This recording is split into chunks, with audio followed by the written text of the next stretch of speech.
അയാളുടെ പേര് Angel Di Maria. തൻ്റെ പേര് സൂചിപ്പിക്കുന്ന പോലെ അയാളൊരു മാലാഖയായിരുന്നു.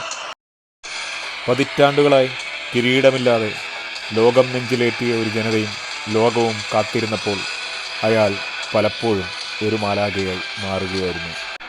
2021 ചിരവൈരികളായ ബ്രസീലിനെതിരെ കോപ്പ അമേരിക്ക ഫൈനലിൽ ആദ്യമായി മാലാഖയുടെ കയ്യൊപ്പ് ചാർത്തപ്പെട്ടു.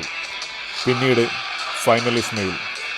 അതിനുശേഷം 2022 വേൾഡ് കപ്പ് ഫൈനൽ ദിനം അർജന്റീനയും ഫ്രാൻസും മാറ്റുരയ്ക്കുന്നു.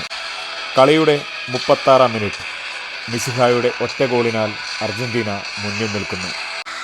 മിശിഹായുടെ കാലിൽ നിന്ന് വീണ്ടും ഒരു പാസ് ഉണരുന്നു. മൈതാനത്തിൻ്റെ വലതുഭാഗത്തോടെ മക്കാലിസ്റ്റർ പന്തുമായി പോസ്റ്റിനടുത്തെത്തുന്നു.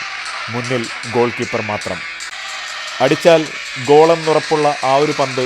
പക്ഷേ മക്കാലിസ്റ്റർ മൈതാനത്തിൻ്റെ ഇടതുഭാഗത്തേക്ക് ഒരു പാസ് നൽകുന്നു. കാരണം അയാൾക്കറിയാം അവിടെ ഒരു മാലാഖ ഉണ്ടെന്ന്. മൈതാനത്തിൻ്റെ ഇടതുവെങ്ങിലൂടെ ഒരു നീലനിലാവ് ഒഴുകിയെത്തുന്നു. തൻ്റെ ഇടംകാലിനാൽ ലോറിസിന് മുകളിലൂടെ പോസ്റ്റിൻ്റെ വലത്തേ മൂലയിലേക്ക് ഒരു പന്ത് താഴ്ന്നിറങ്ങുന്നു. ലോകത്തിൻ്റെ നെഞ്ചിലേക്ക് അയാൾ 2 കൈകൾ കൊണ്ട് ഒരു ഹൃദയം ചേർത്ത് വയ്ക്കുന്നു. ഡി മരിയ, താങ്കളൊരു ഇതിഹാസമായിരുന്നു.